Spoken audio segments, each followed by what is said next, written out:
이번 방송에서 제공하는 투자 정보는 투자 판단에 대한 조언입니다. 방송에서 제공하는 주식의 가치, 가격 상승 및 가격 하락에 대해서는 방송사에서 보장하지 않습니다. 시청자 여러분 안녕하십니까. 오늘장 내일장 2부 출발하도록 하겠습니다. 2부에서는 이제 두 분의 전문가와 함께 다양한 종목 짚어보고요. 종목 상담까지 함께 이어가는 시간 마련해 보도록 하겠습니다.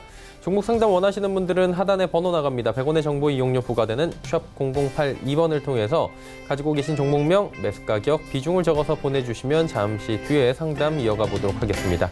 그리고 저희 서울경제TV는 유튜브 채널을 통해서도 함께 하실 수가 있습니다. 유튜브 접속 뒤에 서울경제TV 검색어 입력하시면 다양한 다시보기 채널들이 열립니다.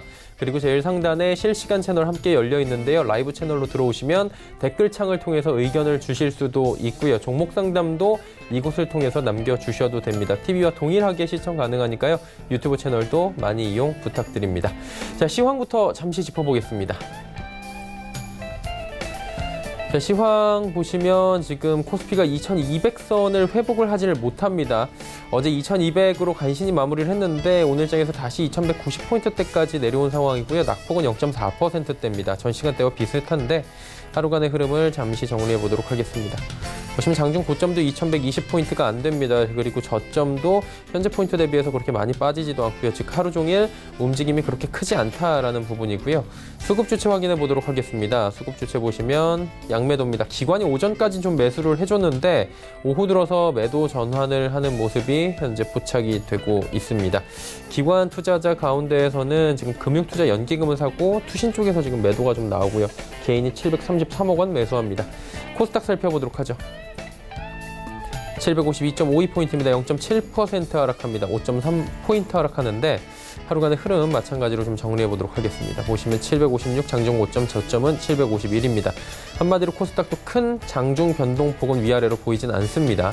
수급 주체 확인해 보면 일단 개인이 637억 원 순매수하고요. 양매도 이것도 마찬가지로 현재 나오고 있는 상황인데 연기금만 54억 원 소폭 순매수해주는 정도입니다.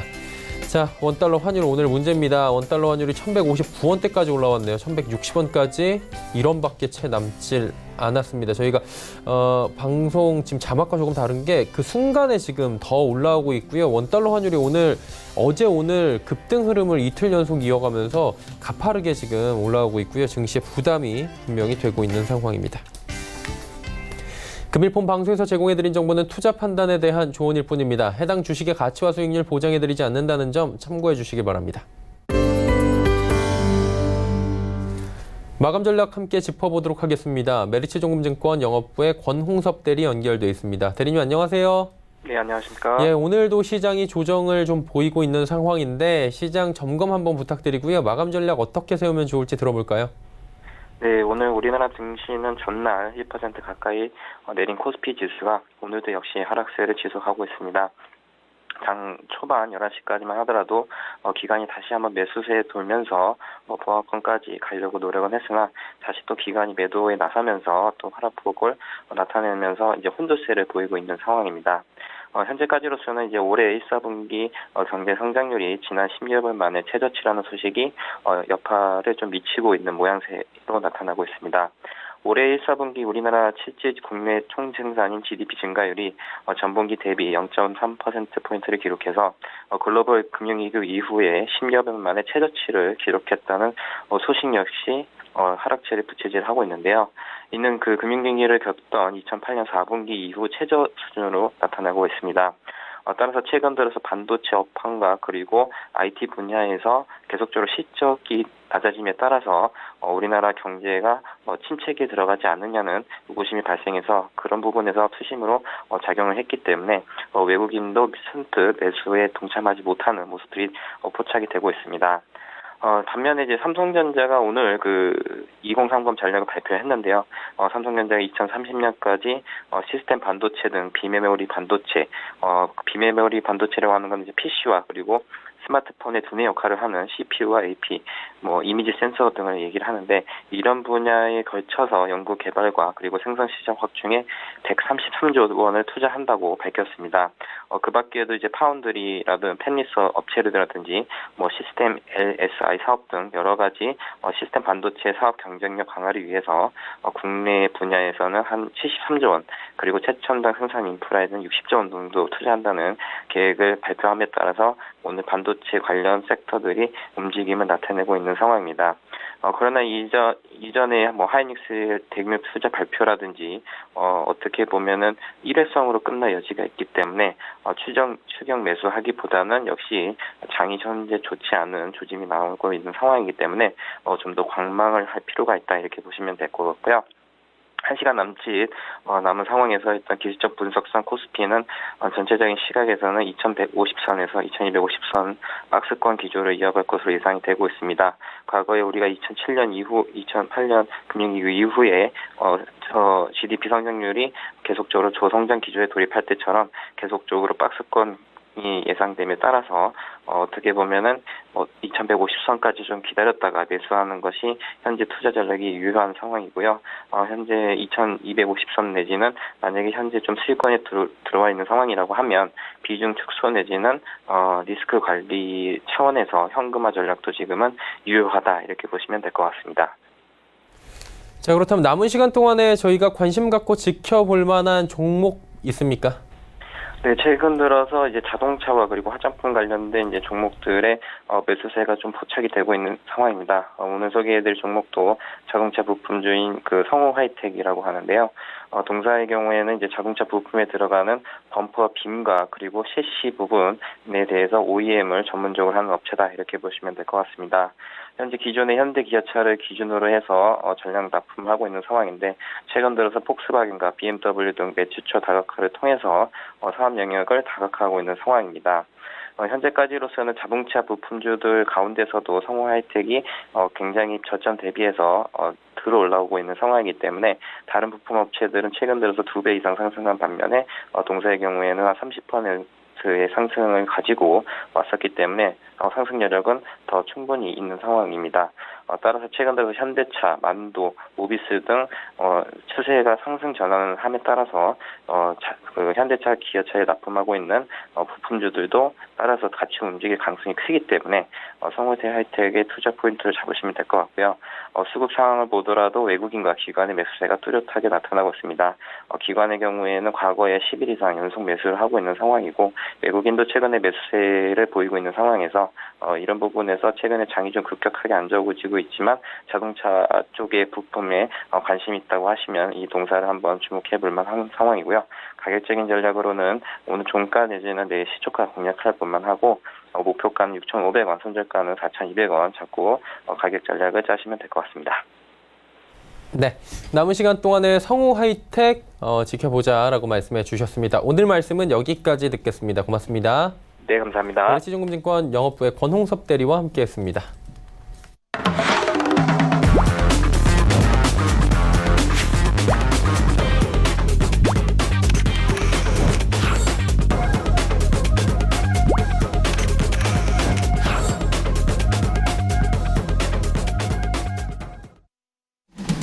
오늘장 내일장 2부 함께하고 계십니다. 두 분의 전문가와 함께 이제 종목 이야기 자세히 나눠보는 시간, 레벨업 트레이딩 타임 시간 본격적으로 출발하도록 하겠습니다. 오늘 함께하시는 분들 바로 소개해드립니다. 벤자민 투자연구소의 신일섭 소장, 샘플러스의 하채기 전문위원과 함께합니다. 두 분 어서 오세요. 안녕하세요. 예. 자, 이제 오늘도 계속해서 시장이 밀려 내려가고 있는 가운데 두 분께서 또 이제 도움을 주시려고 오셨습니다. 어떤 종목들로 시청자분들에게 도움을 주실지 한 종목 들어보도록 하겠습니다. 신 소장님 준비되셨습니까? 네. 예, 바로 출발하도록 하죠. 언제나 준비되어 있습니다. 네. 자, 첫 번째 종목은 위지엑스티어입니다. 자, 오늘 이게 비가 옴에도 불구하고 극장판 뽀로로의 데모음이 개봉을 했어요. 근데 이제 그 어린이날을 앞두고 있어서 많은 그 부모님들이 어린이를 데리고 갈 거예요. 비가 오더라도. 근데 그 비가 와서 오늘 개봉한 그 뽀로로의 데모음에게 지금 용기를 북돋아주고 싶은데, 그것보다 이제 그 어벤져스 엔드게임이 어제 개봉을 했는데 그 전에 사전 예매율 최고 기록, 우리나라 역사상, 그리고 사전 예매량 최고 기록, 그것도 어벤져스 인피니티 워의 2배였고요. 예매량. 지금 그 200만 명에서 시작했어요. 첫날에. 그리고 지금 용화맥이라고 불리는 용산 아이패크 아이맥스 오늘도 다 매진이더라고요. 한석인가 6석인가 있더라고요. 26시 10분 것도. 그러니까 지금 그 디즈니, 월트 디즈니가 미국에서 지금 신고가를 기록하면서 날아가고 있고 20세기 폭스, 마블, 소니 그 밑에 다 가져갔죠. 지금 앞으로 개봉하는 라이언 킹, 그쵸? 겨울왕국 2 죄다 월트 디즈니 겁니다. 그리고 지금 아까 뽀로로 얘기를 했지만 지금 이제 다음 달인가요? 지금 버스나 광고 많이 붙어 있었죠? 그 피카츄가 또 3D로 개봉을 하고요. 그리고 지금 그 이런 그 만화나 영화나 상상력을 그 강조했던 이런 영화들이 계속 앞다투어 개봉을 하고 있습니다. 그리고 지금 어벤져스 엔드게임은 아마 그냥 1000만은 예정되어 있는 것 같고요. 그 뭐 사람들 얘기는 지금 명량 기록을 깨야 된다고 뭐 우리나라 영화를 마음에 안 들어 하시는 분들이 많이 있나 봐요. 그래서 그런 거를 뭐 깰 수도 있을 것 같습니다. 지금 보니까 10년의 그 대장정을 마무리하는 그 어떤 굉장히 CG와 VFX 기술이 뛰어난 아까 전에 그 왜 용화맥이라 불리는 용산 아이파크 그 아이맥스 관에서 보려고 하겠어요. 다들 왜 그럴까요? 아이맥스로 봐야지 실감이 나기 때문이죠. 그러니까 지금 앞으로의 영화들도 지금 그 다 예상이 되지 않나요? 만약에 지금 뭐 그런 얘기 하더라고요. 10대, 20대 때 내가 청춘에 봤었던 그 히어로들이 내가 지금 30, 40대가 됐는데 지금 그 영화관에서 마무리를 같이 하는 게 제일 눈물 난다. 근데 만약에 그 이제 분들이 이제 결혼하고 애를 낳아서 나중에 극장에 갔을 때 그때는 지금 봤던 이런 시각적 효과들도 우스울 정도로 더 뛰어난 시각적 효과와 다른 뭐 청각적, 다른 오감을 만족시키는 뭔가 기술력이 나와 있지 않을까? 당연히 10년, 20년 뒤에는 그럼 그 기술력을 제공할 수 있는 업체들의 몸값은 그 사이에 얼마나 높아져 있을까? 그런 생각을 해보게 됩니다. 그래서 지금 뭐 우리나라에서 VFX 기술의 1위라고 하면은 점유율이 30% 정도 되는 덱스터가 있고요. 2위가 EGX 스튜디오로 15%에서 18% 정도 차지하고 있어요. 두 기업 모두 특수효과 영상 제작 뭐 이런 기술력이 다 있고 VR, AR, 스크린X 뭐 이런 그 기술도 다 있고 EGX 스튜디오는 계속 말씀을 드렸는데 CGV와 스크린X관에서 상영을 할 때 VFX 기술을 EGX 스튜디오가 독점 계약을 했어요. 그리고 월트 디즈니사의 그 어떤 시험을 통과했다고 얘기를 드렸죠. 앤트맨과 와스프와도 협업을 했습니다. 그런 이력 때문에 월트 디즈니와 지금까지 5개 작품을 작업을 진행했거든요. 근데 제가 월트 디즈니 얘기를 드렸잖아요. 지금 어떻게 됐는지 영화판이. 월트 디즈니가 다 가져갔어요. 그리고 지금 뭐 로다주가 은퇴해서 너무나 아쉬워하고 지금 그런 분들이 많은데 계속 나옵니다. 이터널스에 마동석 씨가 캐스팅 됐다는 소식이 있죠. 이터널스는 지금까지 한 번도 시도되지 않았던 원작 코믹스에 나오는 종족이에요. 타노스의 종족. 그것도 있고 20세기 폭스를 가져갔고 마블사를 다 가져갔기 때문에 월트 디즈니가 상상력을 발휘할 거는 지금 무궁무진해요. 지금 원작 코믹스에 나온 우주관을 반도 못 다뤘습니다. 그렇기 때문에 앞으로 그런 것들이 나온다고 하면 CJ 그리고 우리나라 그 각 극장체에서 1위를 하는 CJ CGV에 걸린다고 하면 누구 기술이 쓰이겠냐 이거죠. 지금 EGX 스튜디오는 앞날이 굉장히 밝아요. 그래서 지금 개봉에 맞추어서 지금 수혜주로 일컬어지기도 있지만 그게 앞으로 10년, 20년 예를 들어 지금 페이지 3가 마무리됐다고 하는데 그 페이지 4, 5, 6, 7 계속 나가면 나갈수록 마블사의 그 영화가 나오고 극장에서 또 눈물을 흘리는 사람이 많으면 많을수록 이 기술력은 더욱더 부가가치가 높아진다. 그래서 EGX 스튜디오 이거를 투자를 하면서 마블의 피규어를 같이 사면 피규어 가격이 아깝지가 않을 거다. 이런 생각이 듭니다. 손절가 15,000원, 목표가 2만 원입니다. 두 번째 종목은 푸드웰입니다. 자, 지금 그 OEM, ODM 얘기들이 화장품 쪽에서도 많이 나오고 그리고 의류업체에서도 많이 나오죠. 화장품 업체에서 코스메스 한국콜마, 의류업체에서 한세실업, 영업무역 이런 것들이 OEM, ODM인데 식품에도 OEM, ODM이 있어요. 푸드웰이 바로 OEM, ODM. 푸드웰의 상표를 직접 달지는 않지만 푸드웰이 우리나라 유수의 그 식품 기업들에게 원료나 이런 것들을 아니면 그 완성 제품을 만들어주고 푸드웰의 제조원이지만 다른 브랜드를 통해서 파는 그건 어떤 식품 기업에서 뒤에 백업을 해주는 업체라고 생각을 하시면 됩니다. 주가가 2019년 들어서 좋아요. 2018년에 고점을 뚫었고 2016년에 고점에 한번 찌른 다음에 지금 내려왔거든요. 여기를 한 번에 뚫지 못할 거예요. 2016년에 두 번의 고점이 커다랗게 있기 때문에. 여기를 여러 번 뚫고 있다는 거는 지금 뭔가 새로운 시도를 하려는 그런 그 분위기가 조성이 되고 있다는 거. 그리고 지금 HMR 시장이 이 식품 기업들이 다들 노리는 건데 가정 간편식 이게 지금 엄청나게 커지고 있거든요. 가정 간편식이 지금 그 쉽게 볼 게 아닌 게 편의점에 가보면은 HMR 시장이 엄청나게 넓어진 게 지금 과일 한 조각도 나와요. 그러니까 이제 혼자 사는 사람도 이게 쉽게 그 가정 간편식 같은 HMR 이 간편식으로 먹을 수 있는 것들이 너무나 무궁무진하기 때문에 이 시장이 굉장히 크고 있다. 그리고 이걸 주도하는 건 1인 가구. 1인 가구가 앞으로 늘어나면 늘어났지 줄어들지는 않을 거예요. 지금 왜냐면 지금 비혼 분위기가 사회적으로 굉장히 조성이 되어 있고 왜 나를 위해 투자를 하지 내가 왜 내 자식을 위해 투자해 뭐 이런 사람도 많이 있어요. 사실 뭐 반대되는 사람도 많이 있기 때문에 그런 분위기가 형성이 되고 있고 사회적인 여건상 지금 뭐 출산율이 저하돼서 그런 나라 걱정을 하기에는 내 걱정하기에 힘든 사람들이 많기 때문에 1인 가구는 늘어날 수가 밖에 없다. 그리고 그런 걱정이 없는 사람이라도 아예 자기 신념으로 1인 가구인 사람도 많아요. 앞으로. 그렇기 때문에 1인 가구가 계속 늘어나면 늘어날수록 근데 또 챙겨 먹기는 잘 챙겨 먹어요. 포미족이라. 그래서 이제 그런 부분들 때문에 HMR 시장이 올해 2조 원 돌파 규모가 될 전망이고 푸드웰도 지금 HMR 쪽으로 많은 공급을 늘리고 있기 때문에 그런 쪽이 성장 동력이 된다. 그래서 2016년에 고점만 뚫으면 위가 완전히 많이 열려 있습니다. 그 위로는 10,000원, 12,000원, 14,000원 이렇게 마디수대로 다 열려 있어요. 푸드웰이 만약 그 부분을 뚫는다면 지금 식품주들의 상승과 함께 푸드웰 OEM, ODM 이 기업도 주가에 주목을 해야 된다. 손절가 6,900원, 목표가 10,000원입니다. 세 번째 종목은 덕신하우징입니다. 덕신하우징. 이거는 밑에서 지금 바닥을 찍고 얘도 지금 올라가려고 하는 어떤 두세 번의 바닥을 찍는 부분이 보여서 지금 가져왔는데 일단 그 국내 데크 업계 1위입니다. 지금 여러 가지 스타일의 데크 플레이트를 개발했고 최근에 동남아 시장 수출이 증가되고 있고 관급 공사 매출이 증대되고 있습니다. 지금 물론 그 전반적인 건설 경기의 뭐 움직임이 다른 업종들만큼 활발하게 다이나믹하게 올라가는 부분은 보이지 않는데 그 자기만의 주력으로 하는 부분에서 가장 강력한 업체들은 주목을 할 필요가 있어요. 덕신하우징도 데크 플레이트 계에서 가장 수위에 있는 업체고요.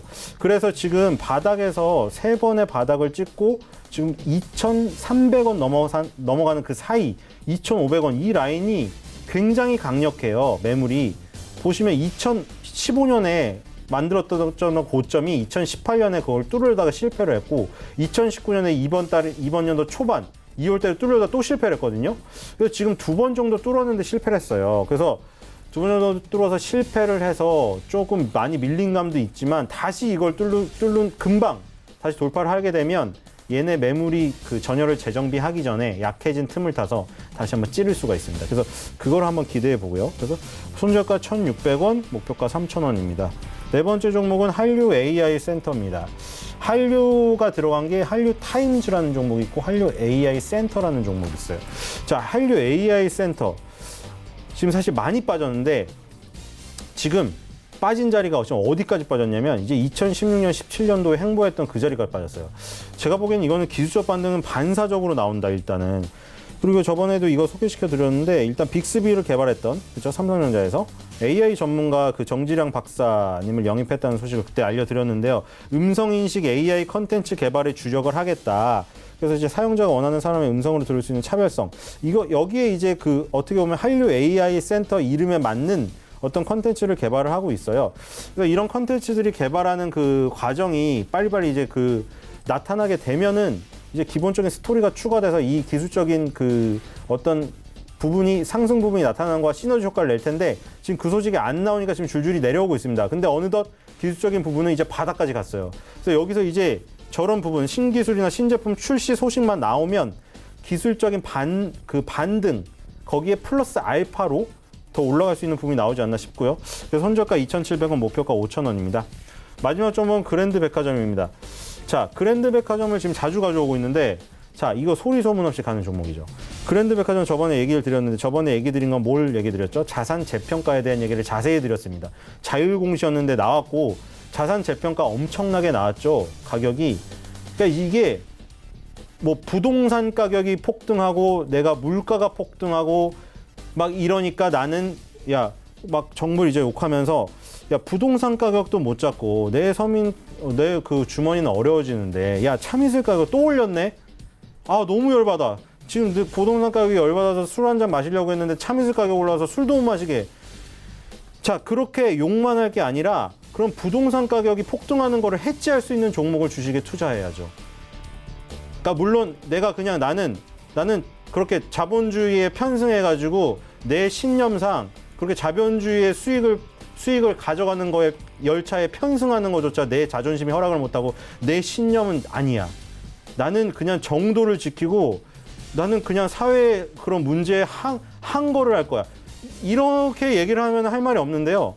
그냥 정말 주식시장에 참여를 하고 그걸 해지할 생각이 열려 있다면 부동산이 폭등하는 걸 방어할 수 있거나 해지할 수 있는 종목이 있습니다. 바로 그랜드백화점 같은 종목이죠. 자산 가치가 높고 땅을 많이 가지고 있고 부동산을 많이 갖고 있는 종목. 보세요. 부동산 재평가 얼마 나왔습니까? 2배 이상 나왔죠. 지금 다른 뭐 부동산이 뭐 2~3배 오르고 이런 것들 부동산 큰 거 가져야 되잖아요. 그랜드백화점 한 주만 가지면 물론 또 그런 얘기 하는 사람이 있어요. 야, 한 주만 가져서 그거 얼마를 살 건데. 그렇게 얘기하면은 더 이상 제가 그런 절벽에 대고 얘기하는 거기 때문에 할 말이 없습니다.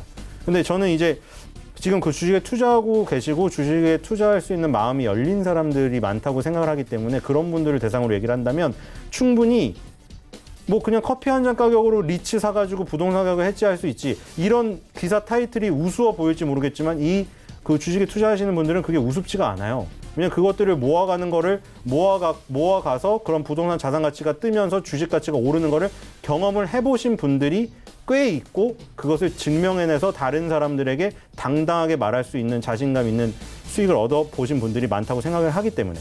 그래서 그랜드백화점도 그 자산 가치에 따라서 급등을 당연히 합니다. 왜냐하면 자산 재평가 가치가 2배만 올라도 PBR이 지금 주식 가치가 그대로 있다고 하면 PBR이 절반으로 떨어져 버리거든요. 그리고 지금 기술적으로도 좋아요. 2015년에 고점을 뚫어놨기 때문에. 그래서 이제 그런 땅들을 자산 재평가를 하는 이유는 이런 그랜드백화점이 그동안 자산이 재평가가 되지 않으면 정당한 평가를 못 받으니까 자산 재평가를 한 거고 나머지 또 땅들을 팔아서 뭘 하고 있나요, 지금? 백화점 이름을 바꾸려고 하고 있잖아요. 호텔을 하고 있고 지금 레저 사업을 하고 있는데 이런 거에 대해서 성장성의 평가를 받으면 당연히 이제 증권사 보고서 나오고 거래량 늘어나고 그러면 언론에서 이제 그랜드백화점을 언론 기사에 쓰게 됩니다. 그러면 추격 매수하는 사람들이 생기고 그럼 거래량이 늘어나서 힘이 생기고 기술적인 분석이 더 탄력 있게 되는 거예요. 그러니까 그런 탄력 있게 되는 모습이 나오면 2009년, 2008년도에 기록했던 25,000원 선을 돌파할 수 있는 그 어떤 능력이 생기는 거고요. 그래서 지금 2만 원대에서 쉬고 있는데 2만 원 마디지수대를 점령하려고 지금 숨고르기를 하고 있는 것으로 보입니다. 그래서 2만 원 마디지수대가 점령이 되면 2만 5천 원으로 진격을 하리라 생각이 되네요. 그래서 손절가 2만 원, 목표가 3만 원입니다. 네. 위즈윅 스튜디오부터 그랜드백화점까지 5종목에 대한 이야기 들어봤습니다. 이번엔 하채기 전문위원회 종목 이야기 들어보도록 하겠습니다. 첫 번째 종목 들어볼까요? 예, PC 디렉트입니다. 예. 자, PC 디렉트 회사에 대해서 말씀을 드리겠는데요. 자, PC 디렉트 같은 경우는 해외에서 IT 부품을 수입해서 국내에 판매하는 유통업체인데 그럼 이 회사가 어떤 것들을 이제 판매를 하고 있는지에 대해서 좀 알아보겠는데 CPU, 그다음에 스토리지, 그다음에 메인보드, SSD 등 PC, 모바일, 디지털 기기 및 가전제품에 사용하고 있는 IT 하드웨어하고 그다음에 개인 및 회사의 서버를 구축하는 IT 하드웨어, 그다음에 사물 인터넷 관련한 제품, 그다음에 보안 솔루션들은 사업을 하고 있고 최근에는 이제 프랑스와 그 중국 회사로부터의 드론 제품에 대한 총판 계약권을 좀 땄다는 거죠. 그래서 드론이라는 것은 앞으로 4차 산업으로서 상당히 성장성이 있는데 무선 전파로 조정할 수 있는 카메라, 그다음에 뭐 센서, 통신 시스템 등이 탑재된 무인 항공기 또는 뭐 군사용으로 최초로 개발됐을 때 군사용으로 최초 개발됐으나 최근에는 고공 촬영 및 그다음에 배달 등에 확대되고 있고 그다음에 구글이라든가 페이스북 또 그다음에 아마존, 알리바바 등 글로벌 기업들이 지금 기술 개발에 총력을 좀 기울이고 있다는 거고 그다음에 국내에서도 이제 방위 산업이라든가 중소기업, 택배 업체에서의 드론에 대한 관심을 좀 보이고 있다. 그래서 향후 글로벌 시장에서의 드론 사업은 상당히 좀 부각될 것으로 좀 보이고 있고, 근데 단지 이제 좀 하나 이제 아쉬운 점은 이제 국내 이제 현행법상 드론이 이제 군사용이라든가 공적인 업무에만 이제 국한되어 있고 상업용으로 확장되는 데는 조금 다소 좀 시간이 걸릴 수 있다는 게 좀 아쉬운데 이런 것을 조금 빨리 정부가 좀 해결해줬으면 하는 바람입니다. 그리고 지난해 그 4분기 영업이익이 전년 대비해서 한 292.6% 좀 증가를 했고 매출액 같은 경우는 4.6% 증가를 해서 약 한 656억 정도의 수익이 났고 순이익 같은 경우는 71.1% 좀 증가해서 약 12억 정도의 수익이 났습니다. 있고, 그다음에 좀 재무 구조를 보면 상당히 좀 안정적인 재무 구조를 가지고 있습니다. 그러면서 또 현금 배당으로서 100원을 좀 지급하고 있다는 거. 그래서 목표가는 한 6,500원 잡으시면 되겠고, 손절가는 4,800원 잡으시면 되겠어요. 차트를 한번 간단히 보고 좀 가겠는데요. 자, PC 디렉트가 잠깐 지금 보면 단기적으로 좀 올라왔어요.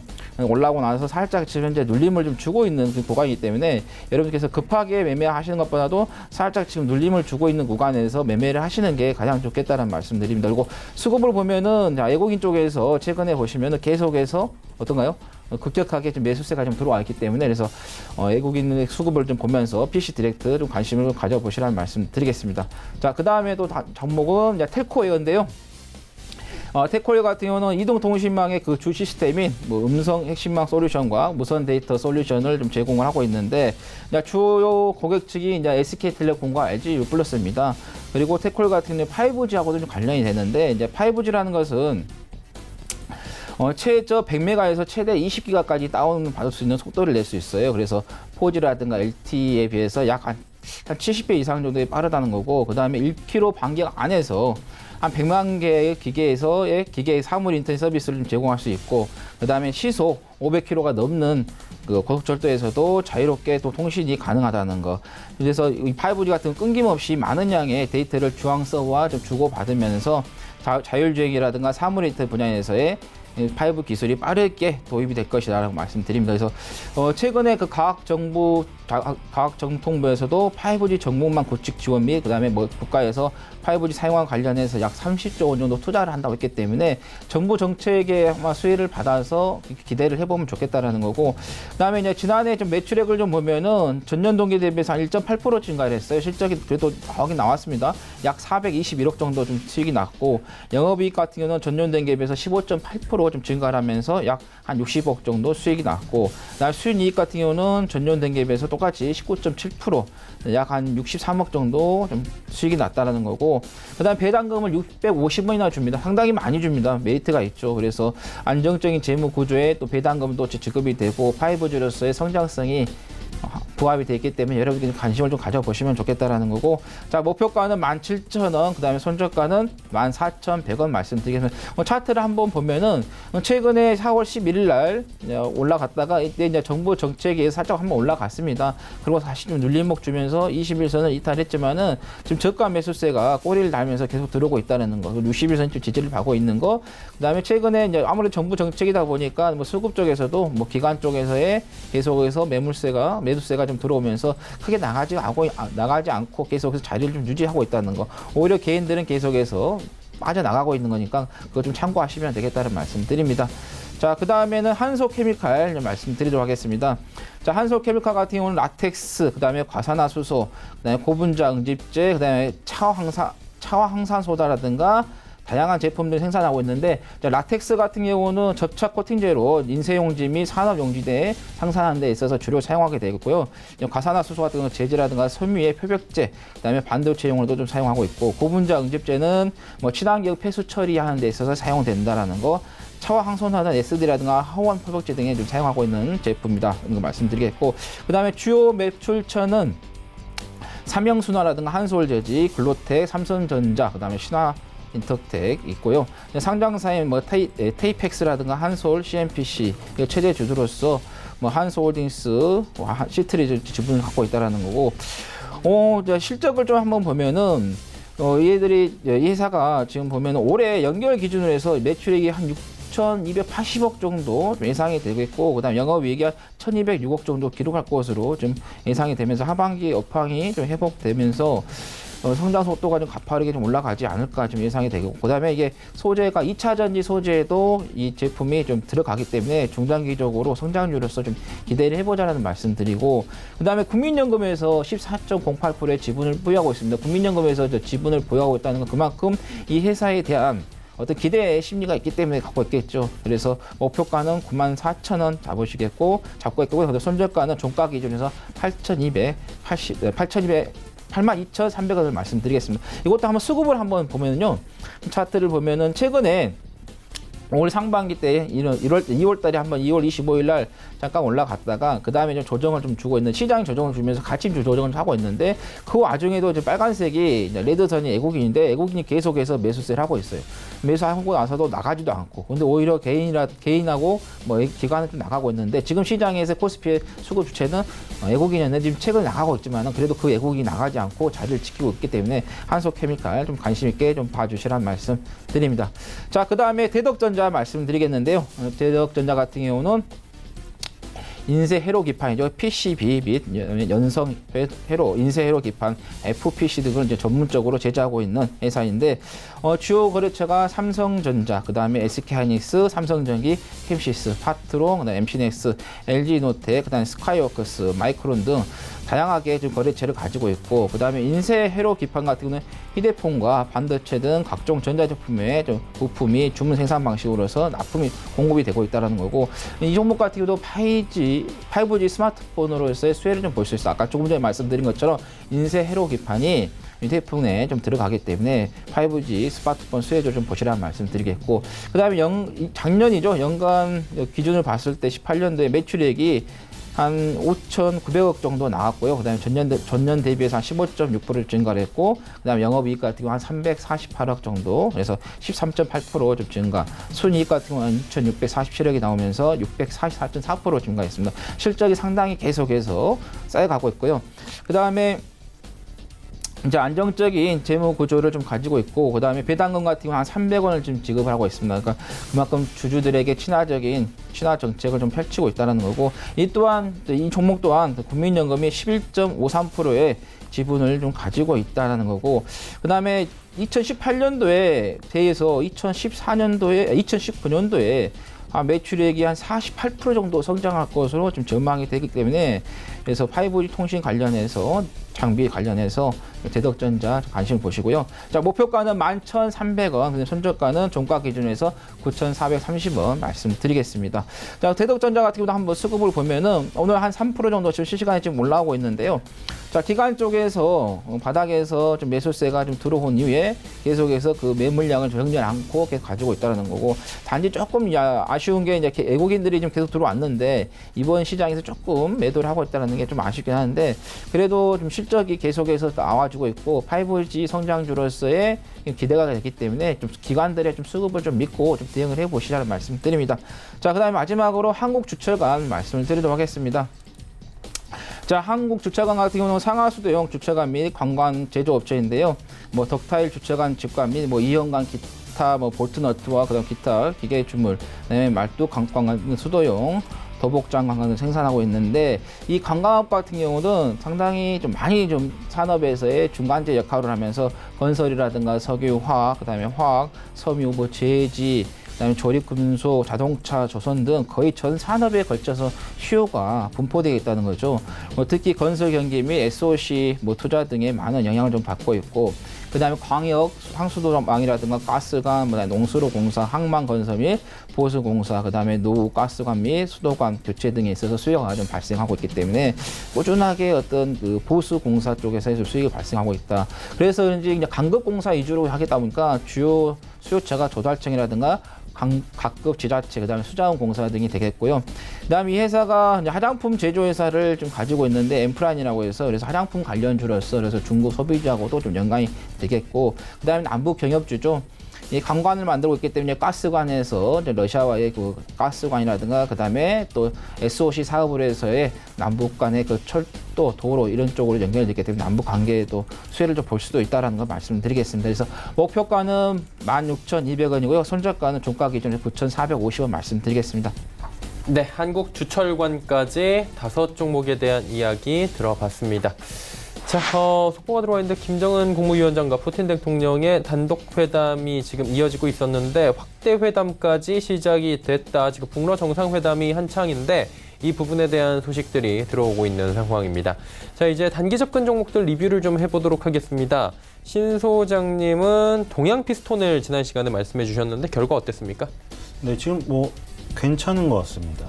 동양 피스톤이 지금 제가 보기에는 지금 이거 아프리카 돼지열병 수혜주라던가 아니면 우선주들이 너무 활개를 치는 나머지 지금 다른 테마가 지금 좀 죽어 있거든요. 근데 오히려 그 미리 못 따라갔다면 죽어 있는 거를 미리, 그러니까 완전 죽은 건 아니죠. 그러니까 그 전에 시세를 냈다가 잠깐 숨 죽이고 있는 거 하는 게 낫지 않나 싶어요. 지금 우선주들 활개치고 뭐 대한제당 우선주 이런 거 날라갔었잖아요. 그것도 이제 아프리카 돼지 열병수회거든요. 대한제당이 그 수입육 그 유통업체이기 때문에 돼지고기가 없을까봐 이제 수요가 줄어들까봐 그게 대한제당 우선주가 날라간 거고, 그리고 아프리카 돼지열병수회에서 막 날라갔잖아요. 어제 이제 뭐 물고기까지 날라갔잖아요. 이제 그러니까 그 또 육지에 있는 고기를 못 먹으면 물고기 먹는 거예요. 그래서 움직인 건데, 그러니까 그런 것들이 이제 순환매 돌고 너무 강한데 이제 그거를 미리 못 따라갔는데 뒤늦게 따라가려고 하면 이미 손실 보거든요. 그러니까 차라리 지금 뭐냐면 동양피스톤은 원래 이제 자동차 부품주인데 동양피스톤은 지금 수소차 관련주로 엮여 있어요. 근데 대장주였던 풍국주정이나 지금 보면 한 2개월 정도 쉬었는데 일단은 하락세는 멈춰 있거든요. 지금 보면은 수소차 그 관련주들이 차트들이 다 비슷해요. 저기 동양피스톤도 똑같아요. 근데 이제 풍국주정은 2달 그 쉬었고 양봉이 지금 살짝 나오려다가 말았는데 동양피스톤은 지금 2달 쉬고, 그러니까 쉰 것까지는 똑같아요. 2달 쉰 것까지는 똑같은데 지금 이번에 3달째인데 지금 뭔가 튀어 오르려고 하고 있는데 거기가 마침 어디냐? 예전에 고점들을 다 뚫어놓는데 위에서 밟고 지금 거기서 올라서고 있거든요. 그러니까 이거는 되게 좋은 자리에서 올라가는 거죠. 그리고 여기서 만약에 풍국주정이나 다른 어떤 수소차 관련주들이 다시 흐름이 온다. 이러면 이번에는 또 누가 1등이 될지 몰라요. 왜냐면 두 번째 흐름이 올 때는 세력 다툼에 의해서 1, 2등이 바뀔 수도 있거든요. 그 옛날에 맨 초기에 1등 했던 애가 계속 1등을 하진 않아요. 반드시. 그래서 또 1등을 먹을 수도 있기 때문에 동양피스톤 같은 경우에 지금 조금 강해 보여요. 그래서 이런 것들을 잘 살펴볼 필요가 있다. 그러니까 아프리카 돼지열병이 막 뉴스를 도배할 때 이미 도배를 한 상태에서는 늦었고, 수소차 관련주 같은 거 한번 쉴 때 요때 다시 한번 보고 있으면 좋은 타이밍을 노려서 잡을 수도 있어요. 그래서 동양피스톤을 한번 그렇게 보시면 될 것 같습니다. 네, 그러면 오늘은 어떤 종목이 좀 괜찮아요? 오늘은 위지익 스튜디오입니다. 이거 지금 쉬고 있는데, 자, 위지익 스튜디오가 먼저 간 다음에 그 다음에 뭐가 왔었죠? 덱스터가 밑에서 갑자기 급등했어요. 물론 CJ 뭐 ENM의 인수 소식이 나왔지만 그 인수 소식이 인수가 안 되더라도 제가 괜찮다고 했죠.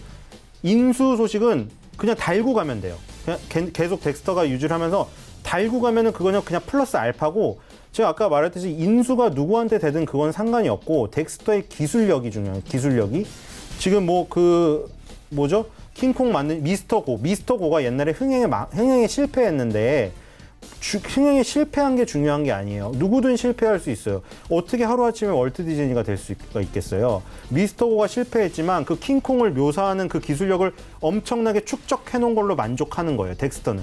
왜냐면 다음에 예를 들어 나중에 야수 영화가 또 나올 텐데, 요즘 야수랑 로봇이랑 싸우는 영화도 나오잖아요. 야수 영화가 나왔을 때 그 기술력이 있다면 언제든 덱스터를 활용할 수 있기 때문에 그런 흥행 실패는 두려워할 게 아니에요.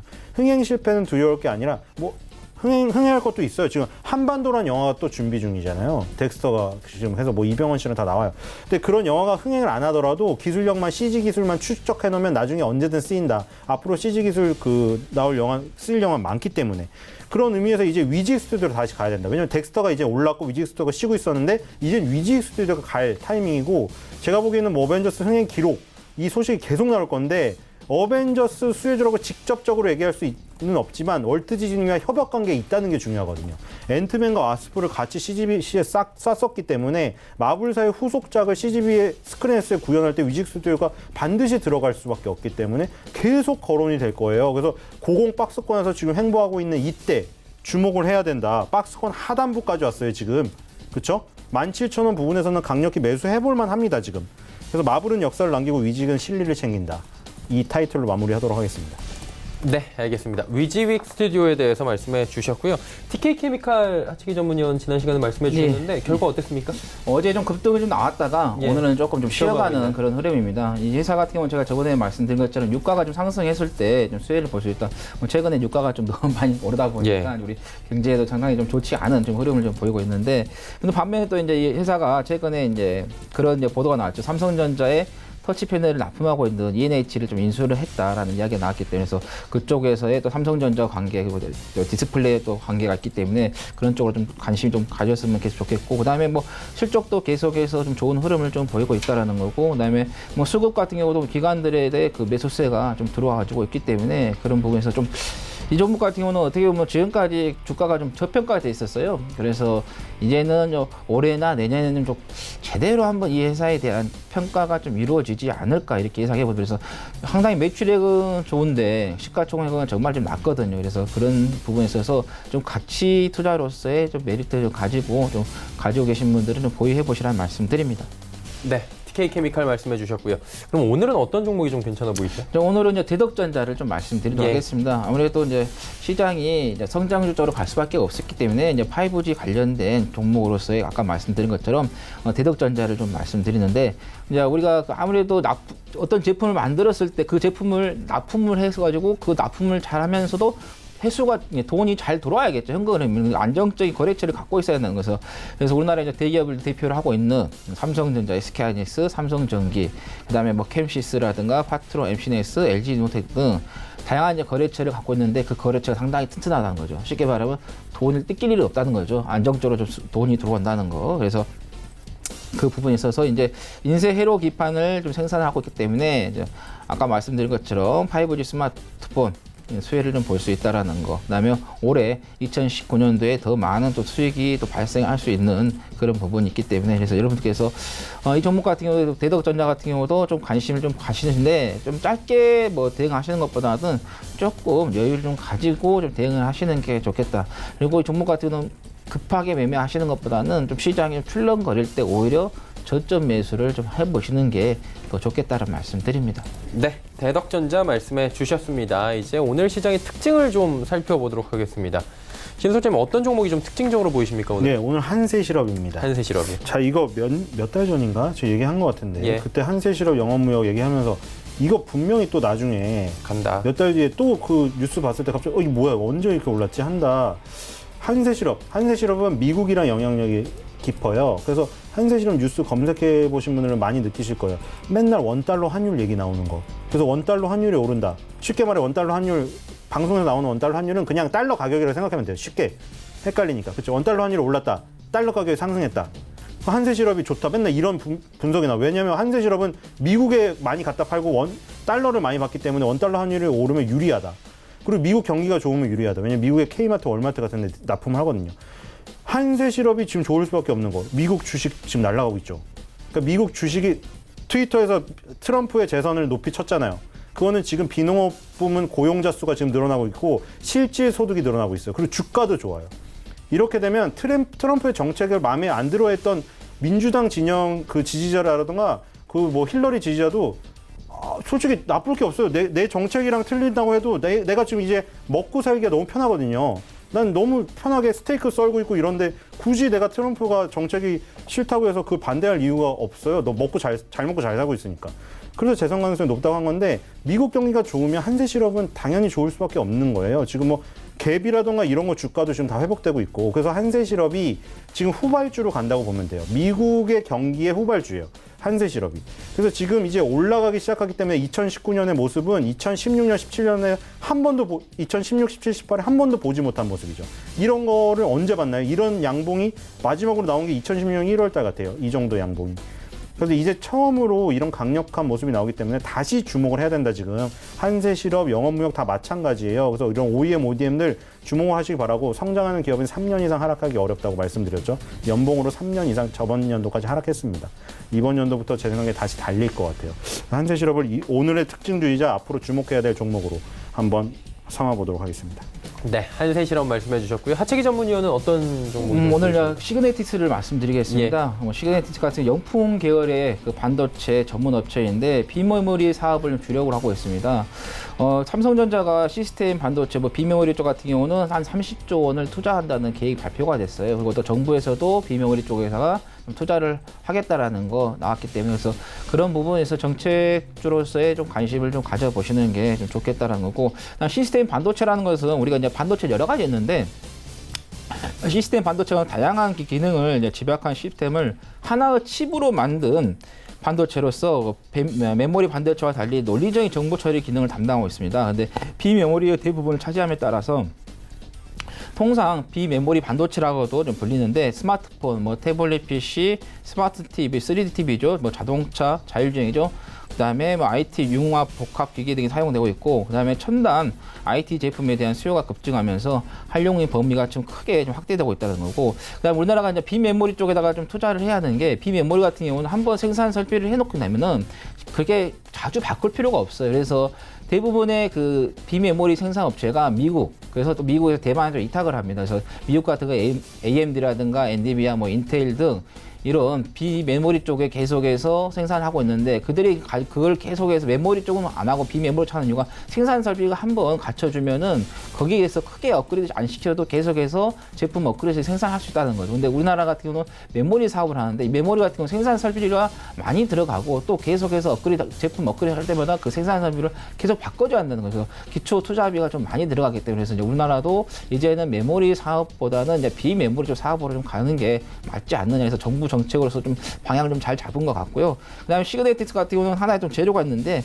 DMZ 파주 공원회가 그 약 900원대 대규모 공장을 좀 보유하고 있다라는 거. 그래서 남북이 아마 지금은 좋지가 않은데, 뭐 내년에 우리나라에 총선이 있고 미국에 대선이 있기 때문에 그때쯤에는 다시 한번 좀 부각이 좀 되지 않을까 해서 그런 부분을 참고하시라는 말씀드립니다. 네, 알겠습니다.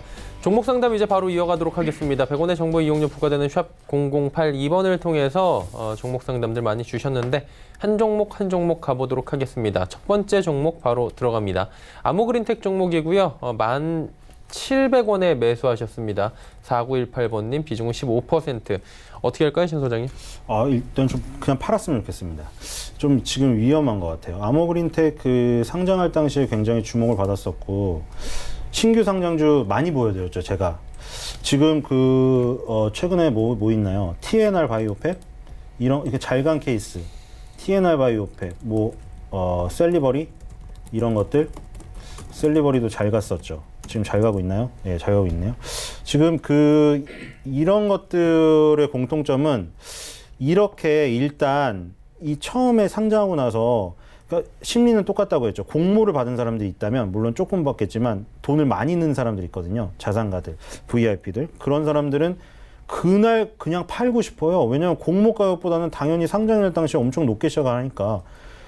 그런 사람들의 심리를 이기고 올라야 되는 건데, 초반에 한 달 흐름 좋았거든요. 여기서 버텼는데 문제는 그거를 버텼으면 위로 뛰었어야 되는데 그걸 못 떴다는 거예요. 이렇게 못 떠버리면 여기서 이제 기대감을 갖고 있던 사람들, 그 심리를 이기고 올라갈 것 같다고 생각해서 다들, 그리고 또 뭐 좋다고 하니까 다 샀던 사람들이 실망해서 추격 매도를 하게 돼요. 거기다 이제 오늘은 갭 하락이 나와버렸거든요. 갭 하락. 여기 구멍이 생겨버렸어요. 그래서 지금 그 상장했을 때 당시 가격 밑으로 내려가 버렸거든요. 그래서 지금 일단 내용은 너무 걸려있는 게 되게 좋아요. 왜냐면 다 걸려있어요. 우리 4차 산업혁명에 걸려있는 게 전기차, 고용량 자동 부품 납품하죠. 5G, 요즘에 나오는 것도 파워 부품 납품하죠. ESS, 또 나와요. 신재생 에너지 ESS 시장에 또 납품을 하죠. 부품을. 그리고 스마트 그리드. 다 나왔는데, 좋은 건 다 있는데, 문제는 제가 말씀드렸잖아요. 기본적인 스토리가 좋아도 기술적인 것이 결합이 안 돼 있으면 열매가 안 여물는 거기 때문에 씹으면 떫을 맛이 나고 뱉게 된다고. 그래서 이게 지금 이렇게 개파락이 나와버려서 이렇게 되면 매물벽에 시달릴 수밖에 없어요. 여기를 2, 3일, 이게 올라간다고 하면 2, 3일 내 메꿔서 V자 반등이 나와야 돼요. 그게 안 나와버리면 당분간 이 9,500원대가 너무나 정말 지겨울 정도로 밀어내는 구간이 돼버릴 거예요. 그래서 다른 것들, 예를 들어 올라간 것들과 안 올라간 것들을 연구해 봐야 될 것 같아요. 만약에 그렇게 TNR 바이오팩처럼 내려가게 되면 굉장히 오랫동안 행보를 하다가 다시 바닥을 만들고 올라가야 돼요. 그래서 지금 아모그린텍도 일단 개파락에서 내려가 버렸기 때문에 한동안 고생할 확률이 높다. 그래서 지금 같은 경우는 일단은 팔거나 물량을 반 이상으로 줄인 다음에 다시 한번 밑에 자리를 좀 탐색해 보는 게 좋을 것 같습니다. 네, 알겠습니다. 아모그린텍에 대한 말씀을 해주셨고요. 두 번째 종목 바로 이어가도록 하겠습니다. 일진머티리얼즈 0628번님께서 매수가 52,000원에 비중은 30%다 해주셨습니다. 하 위원님 어떻게 할까요?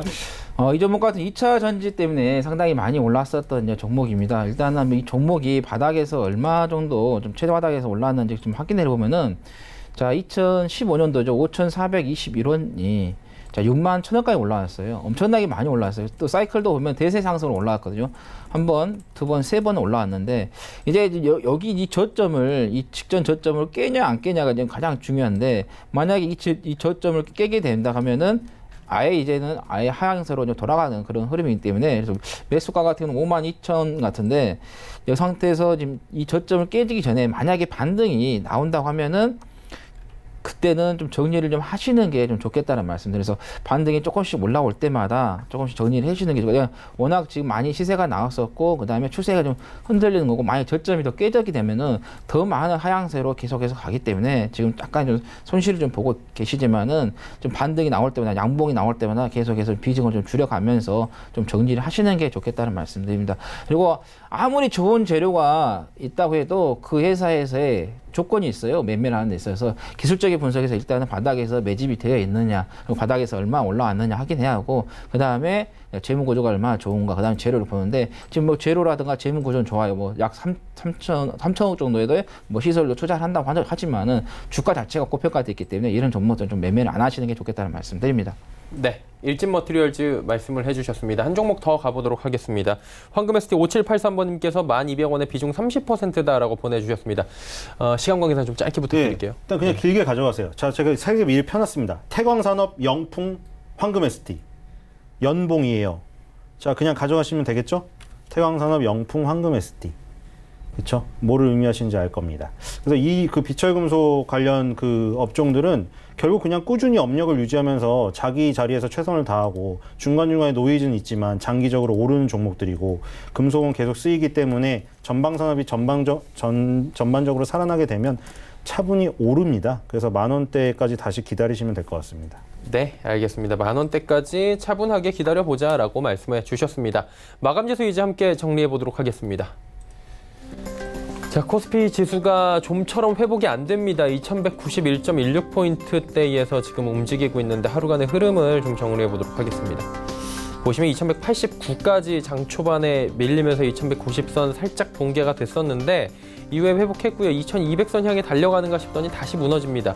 결국에는 장중에 고점 한번 만들고 쭉 빠져 내려오면서 힘없는 시장이 지속적으로 연출이 돼 가고 있는 건데, 수급 주체를 좀 체크를 해보도록 하겠습니다. 개인만 747억 원 삽니다.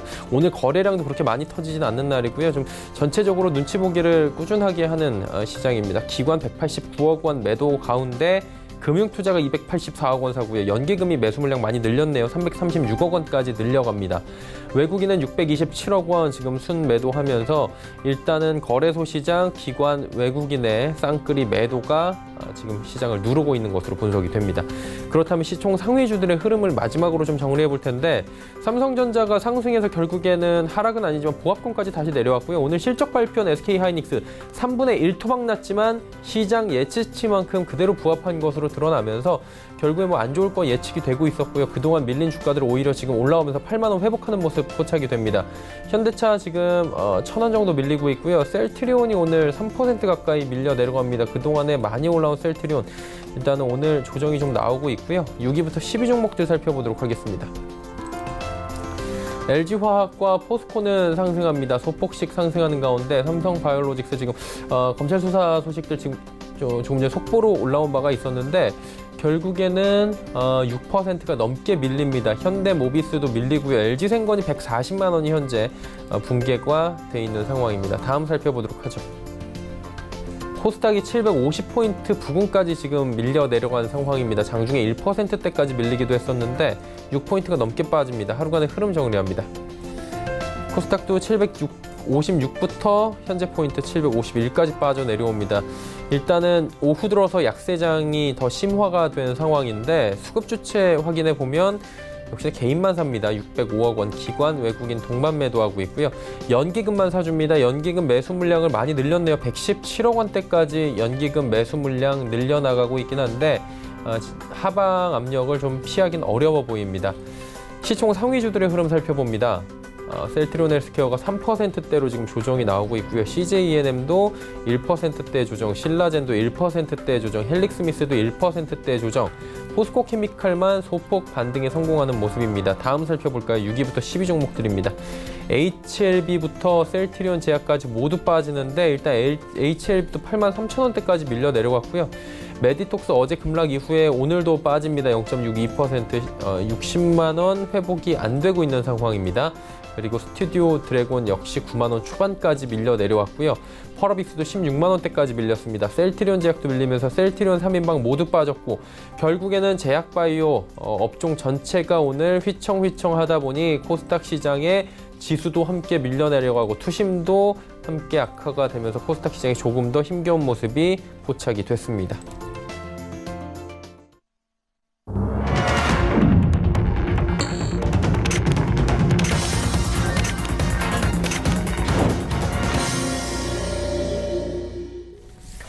자, 오늘 시장이 모두 마감이 됐습니다.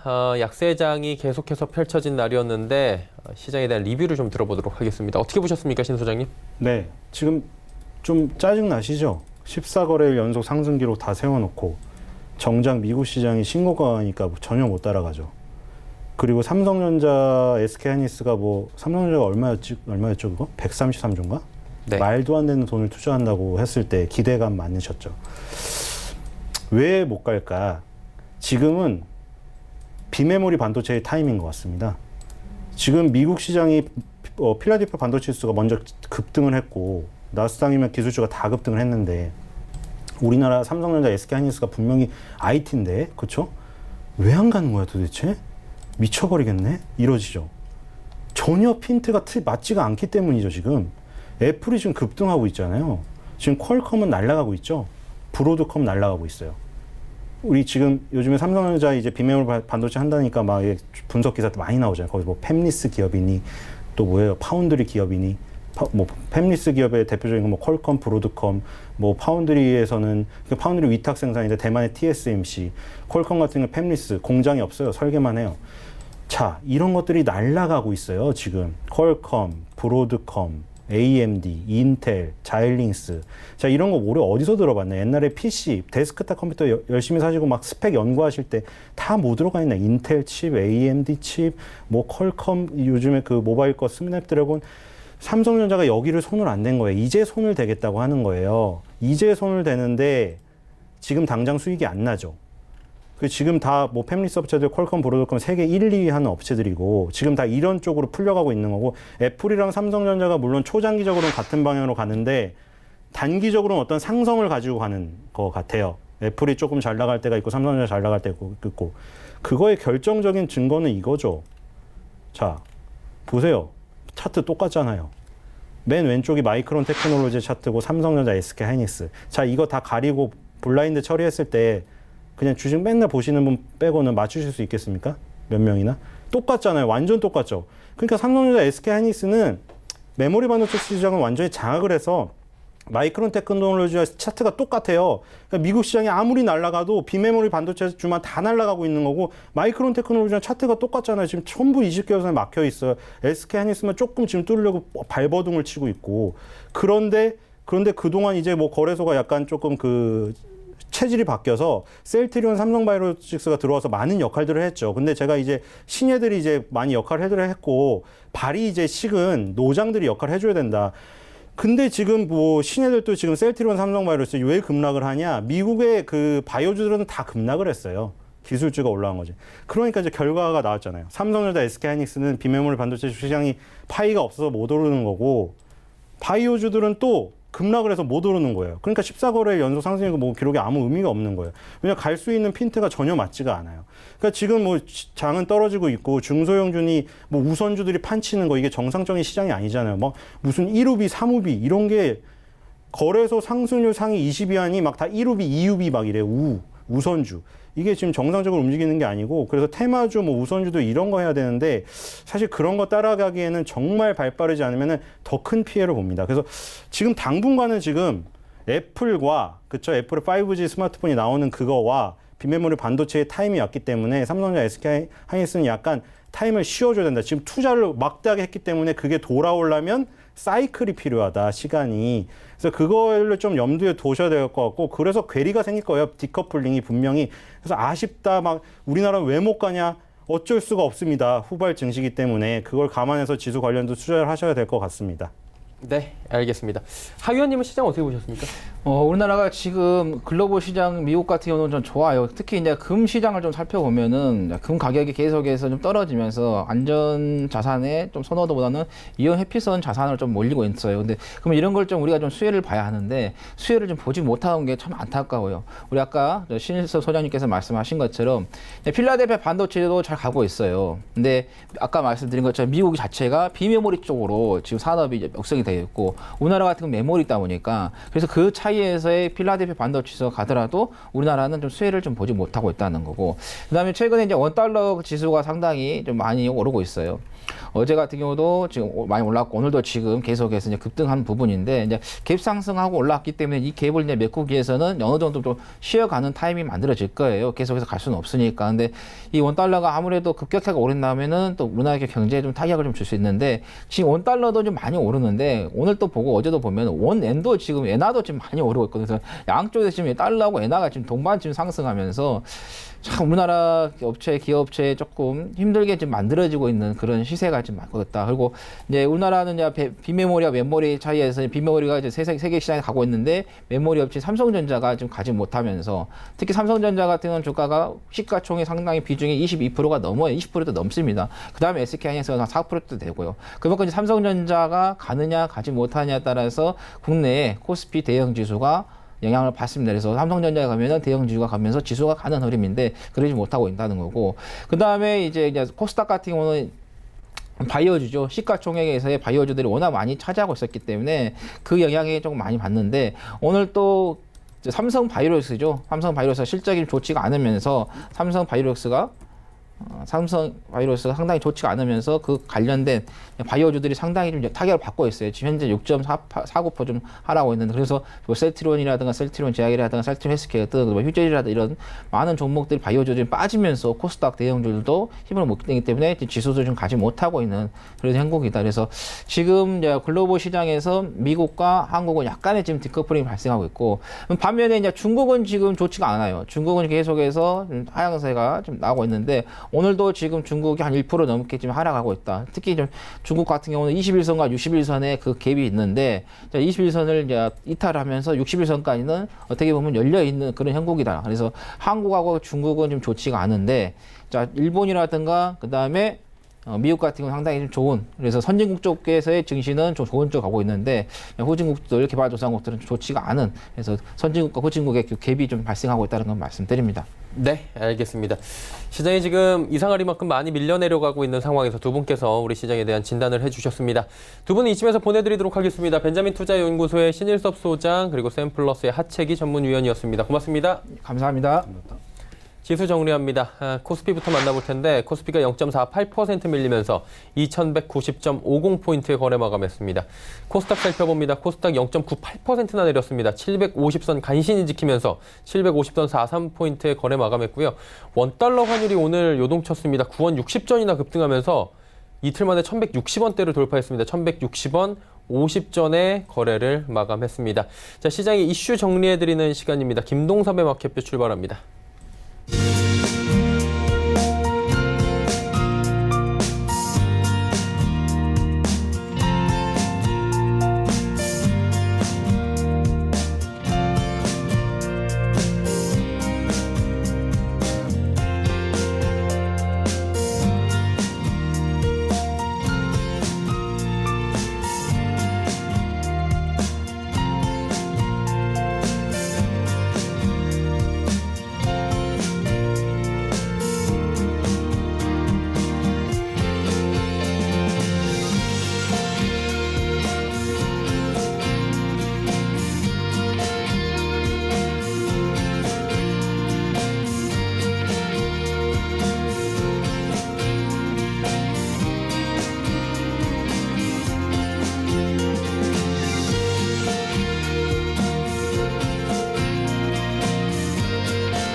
어제 미국 시장이 소폭 하락을 했는데 우리나라 시장은 좀 많이 빠진 편이죠. 또 아시아 시장에서 중국은 거의 뭐 2% 정도 하락하고 있습니다. 지금 시장의 모습은 상당한 그 환율의 변동에서 나타나고 있다라고 보시면 될 것 같은데요. 오늘의 수급을 특징을 봐야 되겠죠. 외국인들이 어제 그제 매수를 했지만 수량으로는 매도를 했다라는 표현을 썼죠.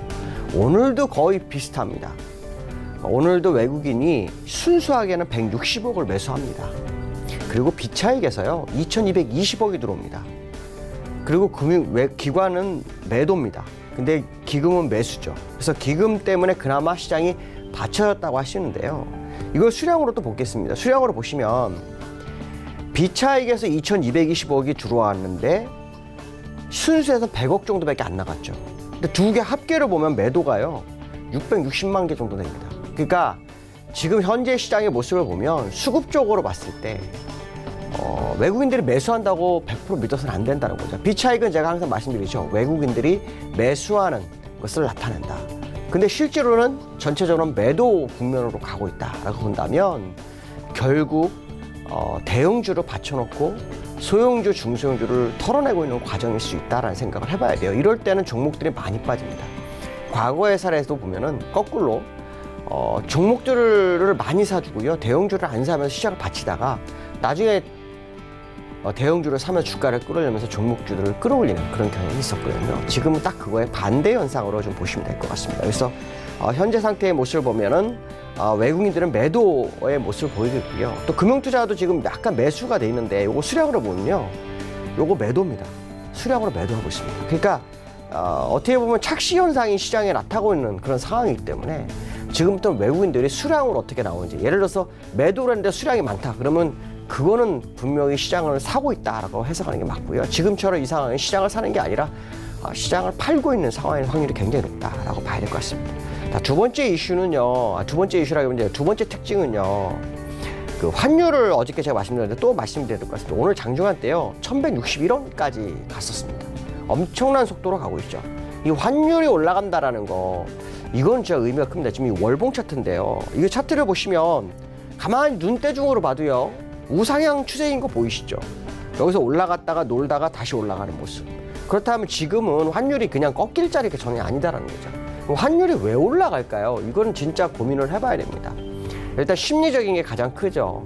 왜냐하면 위험자산에 대한 불안감, 그러니까 안전자산에 대한 선호가 일시적으로 환율 쪽으로 움직이는 확률이 굉장히 크고요. 그 다음에 이제 외부적인 충격에서는 노르웨이가 우리나라 국부펀드, 노르웨이 국부펀드가 한국은행 포트폴리오 제외하면서 약 7조 정도 나갑니다. 그 물량까지 다 나가는 상황. 그다음 주변에 같은 금액. 또 MSCI가 5월부터 편입이 되죠. 그러니까 거기에 따른 또 우리나라에서 외국 자본이 빠져나가서 가는 그런 상황일 거다라는 생각을 해야 되겠죠.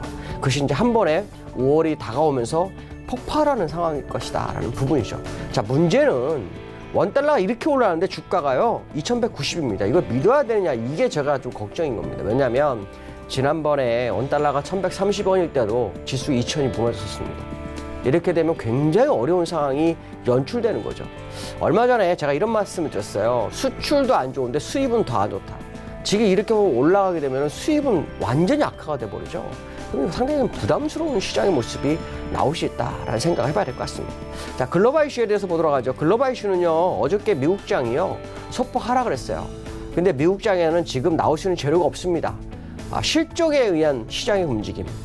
근데 AT&T 같은 기업들이 실적이 낮아지고 있고요. 캐터필러 같은 기업들이 중국에서 실적이 낮아질 거라는 우려가 일단 내려왔습니다. 근데 여기서 우리가 핵심을 봐야 될 것은 기술적으로 이겁니다. 전날 올라갔는데요. 다시 내려오면서 제가 처음에 제시했던 이 추세선에 걸렸고요. 슈팅 구간까지 가지도 못한 그런 상황. 미국 시장도 굉장히 부담을 느끼는 시장의 모습이다. 아시아 시장에서 우리나라와 디커플링이 걸리는 거는 나라별 차이점이 있지만 어쨌든 중요한 것은 뭐냐면 미국이 만약 여기서 밀리게 되면 우리나라 시장은 더 충격이 클 수 있다라는 생각도 일부 해야 됩니다. 특히 달러 인덱스가요 상당히 올라가고 있어요. 그런 상황에서 미국 오른다? 이건 정말 말이 안 되는 거죠. 자, 그렇다면 결국 미국도 조정을 기다리는 분산 작업이 계속 진행되는 과정일 거다라는 생각 해봐야 되겠습니다. 자, 두 번째 이슈는요. 우리나라 한국은행에서 발표를 했는데요. 1분기 경제 성장률이요. 마이너스 0.3입니다. 올라가도 시원찮방국에 마이너스로 가버립니다. 11년 만에 최악 기록이죠. 제가 이제 이걸 왜 얘기할까요? 우리나라 시장이 제가 올라갈 재료가 없다. 아마 그런 표현을 많이 썼을 거예요. 외국인이 사야 될 이유도 전혀 모르겠다. 그런 얘기를 했는데 계속 올라왔어요. 그런 상태에서 1분기 실적이 이렇게 나왔다. 그러면 지금까지는 뭐로 버텼나요? 추경으로 버틴 거죠, 시장을. 근데 추경이 끝나고 난 다음에 뭘로 버틸까요? 이게 돈으로 버틴 경제 정말 쉽지 않은 상황이다. 그 얘기는 무슨 말입니까? 지금 현재 이 61선 부분에서 놀고 있는 우리나라 시장의 모습이 100% 이거를 믿어야 되느냐가 의문점이 되는 겁니다. 그 얘기는 투자가들에게 투심이 흔들릴 수 있는 현재의 모습이다. 그렇기 때문에 사실은 시장이 불확실성이 커지는 그런 상황이라는 것을 생각해 본다면 투자가 굉장히 만만치 않습니다. 우리나라가 미국과 디커플링이 되는 이유가 바로 이런 부분입니다. 미국은 경제가 승승장구하는데 우리나라는 반대로 움직이는 모습이 나오고 있기 때문에 같은 재료의 반응이 반대로 나오는 경향이 있고요. 거기에 따른 원달러의 움직임이 또 다르게 나오는 모습. 그것이 우리나라 시장을 흔들고 있는 그런 과정이다라는 생각을 해봐야 될 것 같습니다. 자, 내일장에 대해서 보도록 하죠. 지금 시장이요, 2200이 깨졌어요. 근데 2200은 굉장히 중요한 선이라고 제가 말씀드렸을 겁니다. 왜냐하면 21선이요, 한번 꺾였다가 다시 올라오는 자리였어요. 제가 확대해서 좀 보여드릴까요? 지금 21선이 요 빨간색 선인데요. 이게 꺾였다가 다시 올라왔어요. 그러면 꺾이다 다시 사는 건 한번 살려낸 거잖아요. 살려낸 상태에서 다시 21선 지지력에 실패를 한다? 그거는 상당히 그 매도 압력이 크다라는 겁니다. 이렇게 되면은 2200을 빨리 회복해 줘야 되는 거고, 2200을 빨리 회복하기 위해서는 외국인들이 아까 처음에 말씀드렸죠, 수급적으로 매수를 해야 되는데 수량적 매수가 꼭 필요하다. 수량이 수반되지 않은 매수는요, 대형주 몇 개 종목을 시장을 바치는 겁니다. 그러니까 결국 지금 시장도 만일 빠질 수 있는 상황을 외국인들이 그런 종목으로 받쳐놓은 겁니다. 그렇기 때문에 사실 이거를 신뢰성이 굉장히 떨어지는 상황이죠. 그렇다면 현재 2200을 다시 회복하는지가 관건이고요. 일목균형표 사고는 기준 수평구간값에 지금 딱 멈춰섰습니다. 이 자리가 2187포인트. 그러니까 장중에 저점을 찍고 올라올 그런 자리죠. 그렇기 때문에 이 자리, 최소한 일목균형표 상에는 2187은 절대 무너지지 않아야 된다. 만약 그게 무너지게 되면 지난번에 양운 뚫려다 올라왔던 이 모습이 다시 회귀합니다. 두 번째 회귀는 굉장히 무섭죠. 그렇기 때문에 지금의 자리가 우리가 주의가 좀 필요하고 원달러에 관심을 좀 많이 가져야 될 것 같다라고 말씀드릴 수 있을 것 같습니다. 오늘 여기까지 하겠습니다. 감사합니다.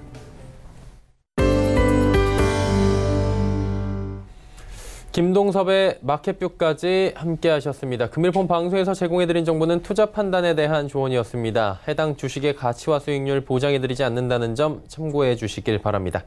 오늘 전 일정 저희가 준비한 소식은 여기까지입니다. 편안한 오후 시간 보내시길 바랍니다. 저희는 내일 오후 2시에 더 알찬 소식을 들고 찾아뵙도록 하겠습니다. 함께해 주신 여러분 고맙습니다.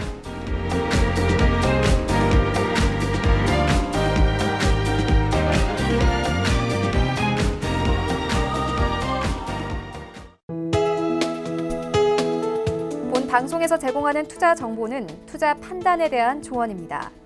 방송에서 제공하는 주식의 가치, 가격 상승 및 가격 하락에 대해서는 방송사에서 보장하지 않습니다.